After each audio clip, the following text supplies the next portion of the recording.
Alright, let's see what we can do with those sleeves now. I had to buy me some more of these. I probably won't use these because they have the thing on them. They're round. They're not anything that would really do any good. Alright, let's see what we can do. And, okay, I'm doing good. Alright. But when I watched it again, I was like, that is so interesting because these rituals involve so much practice and so much of these wrappings and all that. There could be a lot to that. Let's think of this for just a moment. I had the scripture there in the book of Revelation where men in those days will seek death and not be able to find it. What in the world could that be?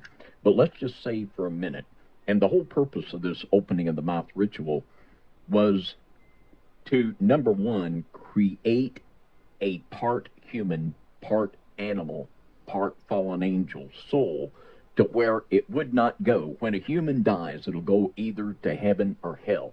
But like in the picture in Manly P. Hall, the soul was half animal, half human.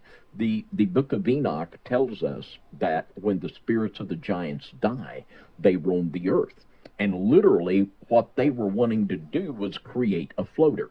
Create so corrupt a human soul that when it died, it would not go to heaven or hell, because it was literally a chimera soul, just in the picture of Manly P. Hall. And the opening of the mouth ritual was through the Ka and through the sympathetic magic with the statue, was for the soul of the person that died, in that weird sense of it. They died, but their soul was a floater, to open the mouth of that soul that was released, so the soul will regain cognizance, and it will open its mouth in the spirit realm and begin to speak spells, opening the mouth of that soul that had passed on in that realm of the dead. Now let's think about this for just a moment. And this is a reality now in the transhumanist movement. And there was a movie that I mentioned, Transcendence, with Johnny Depp. A lot of you have seen it. And in that movie, Johnny Depp, at the time he died, uploaded his consciousness to a computer. Now, just for a moment, let's suppose that, you're rich, you're famous, and you get a lot of money, and you're ready to die, and one of these wizards comes in and says, now, how about instead of you dying, we just upload you to the computer, and you just keep going, and they go for it. Well, let's say it happens. What would be more horrible than for you to become cognizant? Let's say your consciousness goes into a computer and then you become aware and cognizant. There you are, trapped in a computer with no body, living as some kind of an electric impulse in some machine. What would be more horrible than that? I mean, that would truly be worse than hell almost. Those people would truly long to die so that their soul could be released to its eternal destination. That would truly be horrible. Amen to that. And you do talk a little bit about that in some of these broadcasts, but right now we have the microchip in the brain being released and gone live. We have so many weird things going on in our world that is just unreal to me. And throughout this study, I looked at everything that I could find, science-wise, everything, and if people don't know this, they're literally developing diseases just like this. One of them is described as a rabies that affects humans the way it affects animals, and rabies already kills humans, but this one would affect humans in the way that it actually affects animals, to a point to where they're aggressive, trying to pass the disease on by biting or by acting erratically and in a zombie-like state. There's other ones too that they found that are just unreal to me. I remember seeing where they found this in the permafrost. They found this old disease, I guess you could call it, or some kind of bacteria, and the scientists injected himself with this bacteria years ago. Alright, now we have the sleeves done. I want to see what it looks like on me, even though it's not done. I'm hoping it works out. Wait a second, what's going on here? Oh. Stick that in there. Huh.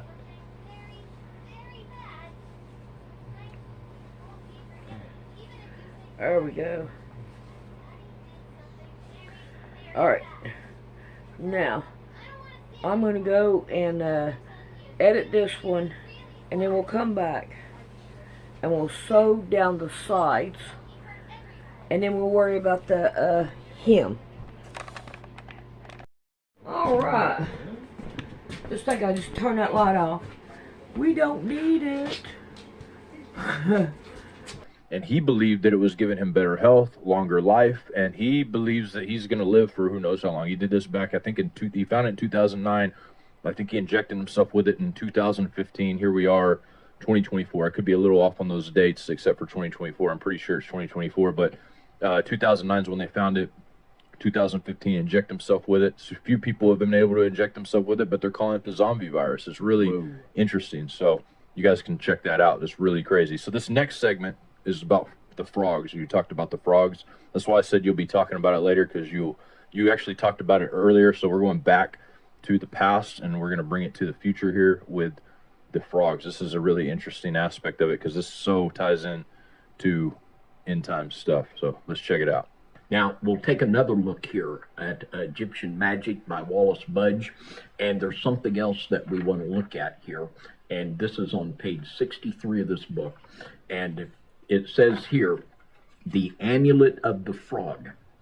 The amulet is typical of teeming life of the resurrection. The frog-headed goddess Hecht, the wife of Kenmu, was associated with the resurrection, and this amulet, when laid upon the body of the dead, was intended to transfer to it her power. All right. I'm going to go ahead and sew these down. Now, another part of this ritual was taking this frog amulet, putting it on the dead body to energize this dead body. These, and not only, we're going to show not only was this the specific purpose of the Egyptian ritual, but also the Sumerian, the Nazis, and right to today, they're trying to do this on steroids. And we see in Revelation chapter 16, and I saw 3 unclean spirits like frogs come out of the mouth of, you see, the dragon, and out of the mouth of the beast, and out of the mouth of the false prophet. They had their mouths open, and for a long time I have said that I believe that it will be probably a part human that these spirits of these devils will enter into to be the first and second beasts of Revelation 13. And through this very same ritual of the opening of the mouth. All right, what I'm thinking about doing is cutting me 2 more of these, or even 1 more. Let me see. And putting a tie back in it. And if I'm going to put a tie back in it, right now is the time to do it.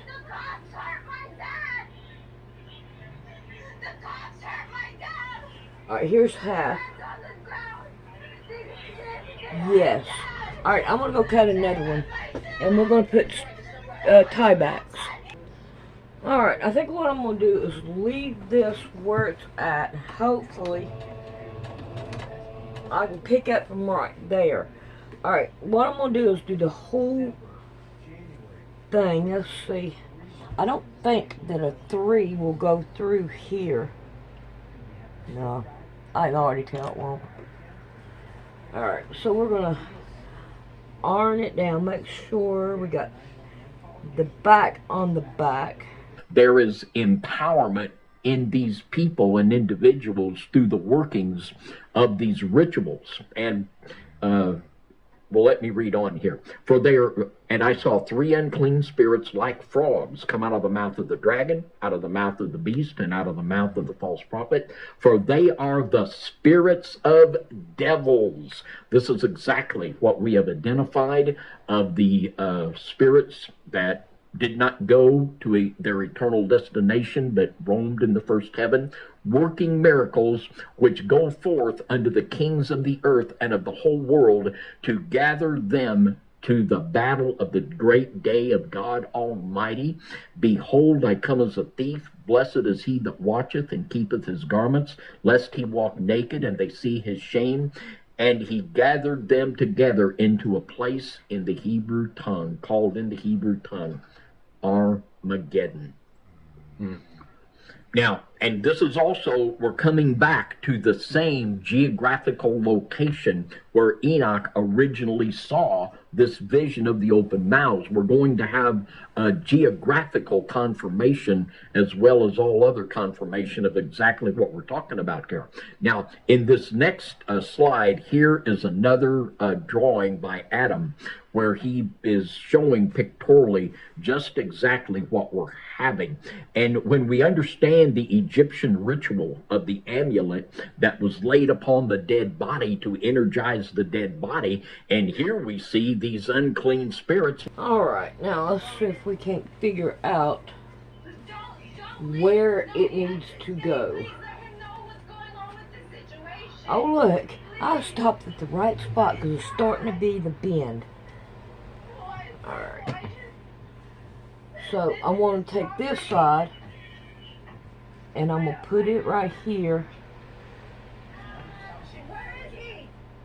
Like frogs that are coming out of the dragon, the beast, and the false prophet. This is exactly what we see in Scripture here that is being depicted and described. Very interesting. David, you got anything to add to that stuff there? That, to me, man, you know, obviously there's a gray alien connection and stuff like that. It seems like they look a lot like that, but what about these frogs? Well, we saw the opening of the mouth ritual in Egypt, which is reflecting dark arts thousands of years even older than that, where it produced the altered human soul. And then we see the Nimrod beginning to be a Gibberim, who would have went through some kind of a similar ritual.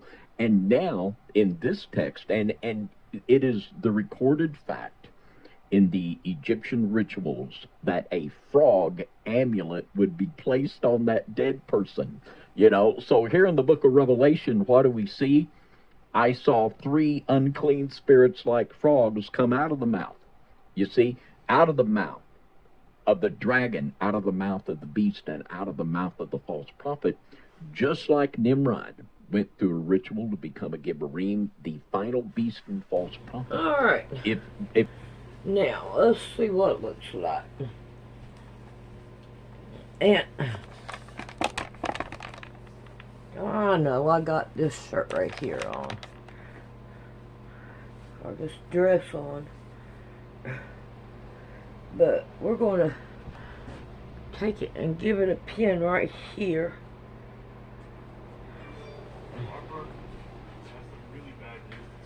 And then we'll give it a tie. What kind of bad news do you have for me? Well, the 4th of July, it looks like my older brother and his wife are coming home to celebrate with us. What?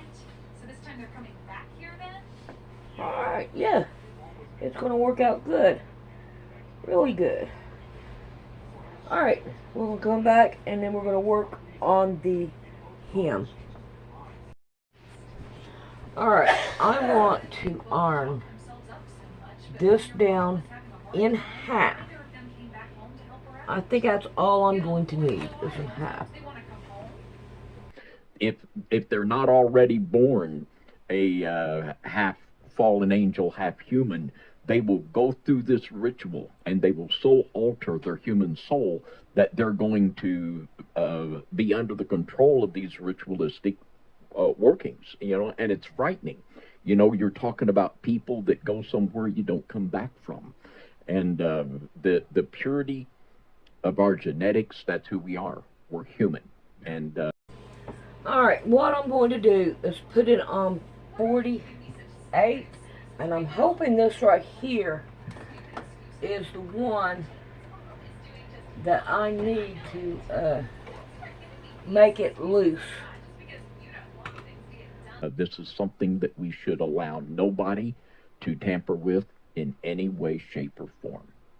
That's right. I looked into a lot about frogs, and also, somebody in the chat said something that's really interesting. But you notice how in the Disney movies, all the princesses, I don't know if all of them, but they would kiss the frog to see if it would turn into a prince that was that. I remember that. But also, frogs have the ability to reproduce differently. They're also aquatic and on land too, and I think there's some significance to that if we really look at the idea behind a lot of these civilizations claim that there was a being that came out of the water, such as Iowas, Dagon, Poseidon, whatever, comes out of the water, teaches civilizations these languages. So in his own right is also amphibious as well. So there could be something to that. I don't know.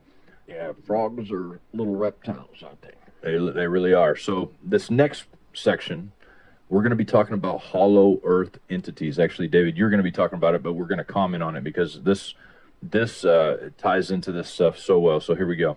And you mentioned the Nazis, and we want to think just a little bit about them. They were serious about this, and just about to really get a glimpse of just how serious they were with making contact with these people in the underworld. I'll read just a little bit from this book. It's called Real Zombies, The Living Dead and Creatures of the Apocalypse by Brad Steiger. It says here, good section on the Germans in this book.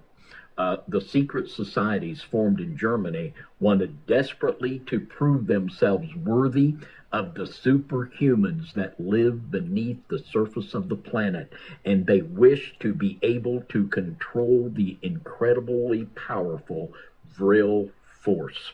And they believed that the race of supermen were living in the heart All right, of the we earth. have a fold right here. And then we have where we sewed it in the middle right here. I'm going to pin it down.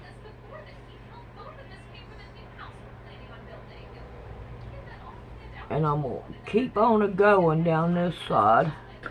Such members of the Lodge as Adolf Hitler, Heinrich Himmler, Hermann Göring, Dr. Theodor Morell, Hitler's personal physician, and other top Nazi leaders became obsessed with preparing German youth to become a master race so the lords of the inner earth would find them worthy above all others when they emerged to evaluate the people of the earth's nations.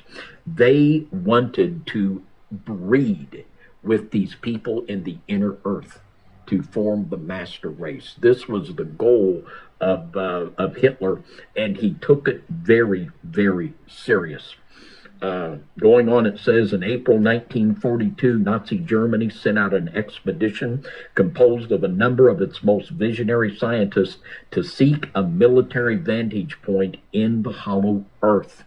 Nazi scientists who left for the island of Rügen had complete confidence in the validity of their quest. In their minds, such a coup as discovering the opening to the inner world would not only provide them with a military advantage, it would go a long way in convincing the masters who lived there that the German people truly deserved to mix their blood with them in the creation of a hybrid master race to occupy the surface world, truly a new world order. This is truly Genesis 6 stuff. Yes. And this is something that the Nazis were very serious about. I know many of you have read about this, and it was nothing less than this. They wanted to breed with these creatures in the inner earth to create a super race that would take over the world.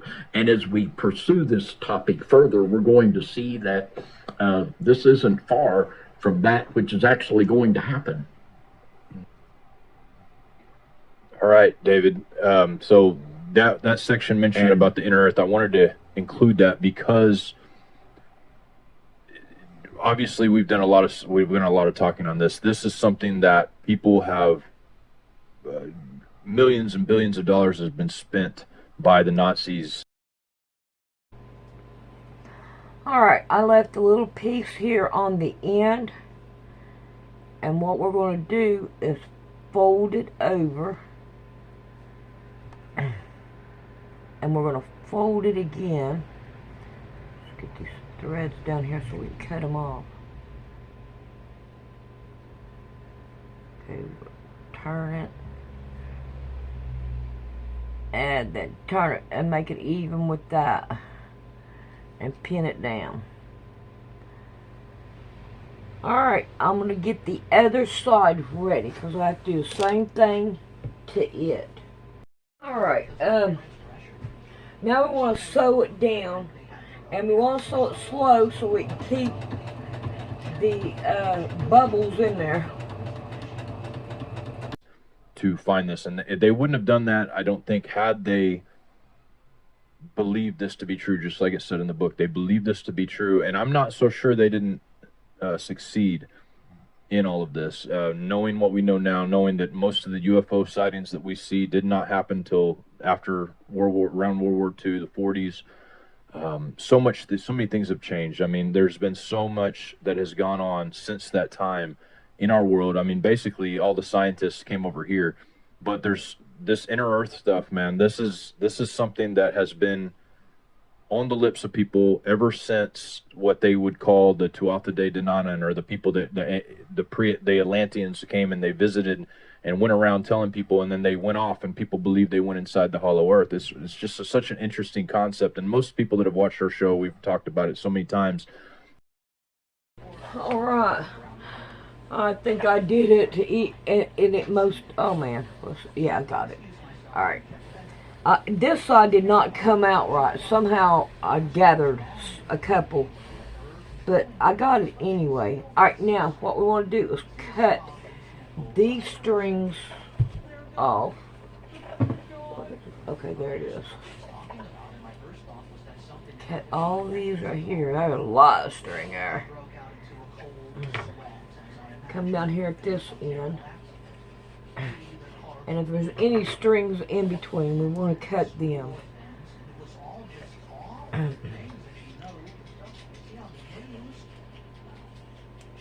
it is.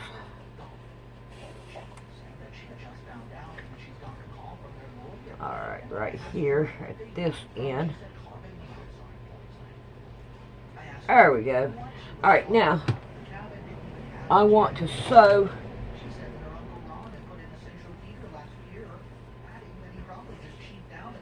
right down through here so that it will stay down.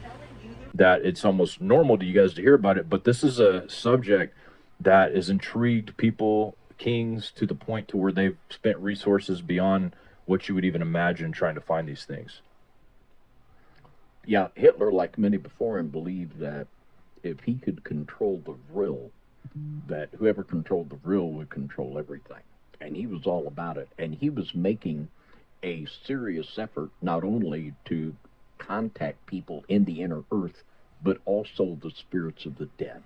He was very much after that. And I like to say I have also the very, that Lady Maria in the Thule Society. Alrighty, now we're going to work on the front of it. Now, if we look at it, we have a bend that starts, let's see, right here,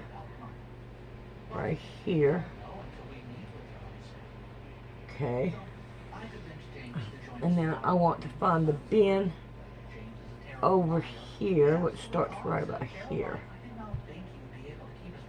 Now we'll make sure I'm right.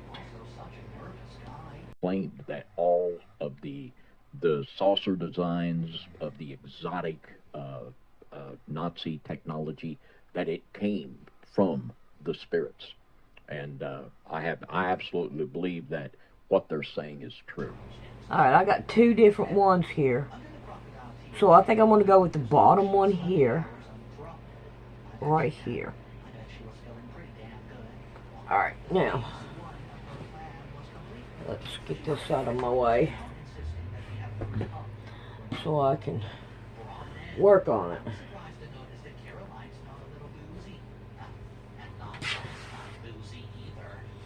Alright, I'm going to lay this right here down, flatten it out, and I'm going to lay this down right on top of it and lay it down. Now see here, it will come out just right at the bottom. So what I want to do is I want to take the end of this one and find the end of this one. Alright, I need to go up. Then she went back to being shocked and grieving Caroline. After we had been shocked and grieving for a while, she got to the point. Okay, Aside from needing to be among family at this time, it was a I think that right there is going to be it. She went to the credenza and took out a photo. Okay, This unpleasantness now I'm is going to go in often here dead. to take this one. And Testament, she sniffed and just wiped a non-existent tear from her little eye. Alright, let's go down and make sure I got it right. Why did he have to deal with that now? Shouldn't we go and check on Mom and Dad first to see if the body found? Looks like it to me. Alright, I'm going to sew from right, oh god, not on the back of this shirt too. Oh, why? Caroline wasn't looking. Go along with it, I'm now lean on it. Caroline Okay, there's that one. looked at James, asking if he did not believe her. Our older sister went on to explain that she Alright, there's that one. shortly after the call from the police. Alright. Wondering how come the lawyer came to know about I think what I need to do is pin it down He went ahead to call Caroline. so that Did not point out this loophole in Caroline's narrative because eventually everything that she was it'll be straight on there. Line's narrative because eventually everything that she was saying. Alrighty, I think that right there will work. Let's start down here at the bottom. Agreed. So now this next session, you're going to be talking about the Rephaim, and I had a few things I wanted to add after this section that I've learned, over the last few years, and I just thought it was so interesting. So we're going to play Look at that. the little green button there. What's that? The little green button on his chest. Oh yeah, exactly. Yeah, the little green button. It looks like it's almost a beetle of sorts too. It's very interesting. So here we go.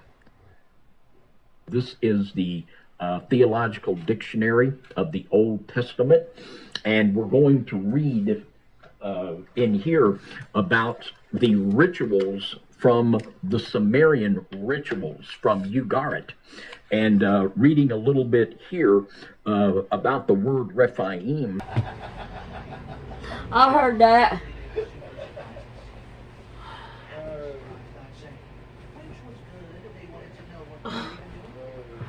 What the fuck? Oh, I was so fucking careful. It says that they had in these Rephaim texts from the Ugaritic or the Sumerian text, it says they had the capacity as heroic healers and bestowers of fertility. And we're talking about these dead that had passed on. And the root, and of course the Rephaim, the root of, there was the ministry called Rapha. And that word means to heal. Yeah. And these dead, these people in the heart of the earth, they were seen as people in these Sumerian texts as people that could heal and also transmit fertility to people. And it says here in the Ugaritic rituals, we have a description of a ritual or a collection of ritual invocations in which the deceased. He sounded sad, but also, All right, we finally done it. as it turns out, There's the front, and then there's the back. All right, out of these three, which one do you like? I don't know. I think I like each. These right here. Yeah. All right, I'm hoping I have another one that has 4 on it. Well, I think 3 would work. 1, Of course, that Two, wouldn't three. look bad there. Really would it? yeah. Or the green. I like the green. Oh, the green does look pretty too. All right, so which one do you like? These right here, I don't think they would look good at all. Yeah.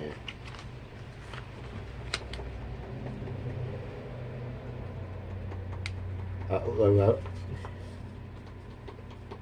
think I'd go with the green. Alrighty, we're going to put green buttons on it, and I'll show it to you whenever I get it done, and we're going to work on the skirt next. Well, I didn't know this. They changed where my PayPal is. So here we go. We want to go right here. Still yet right there. Alright, and then if you look right here is PayPal. I think it's crazy the way that they did not say, they just do things. But there it is.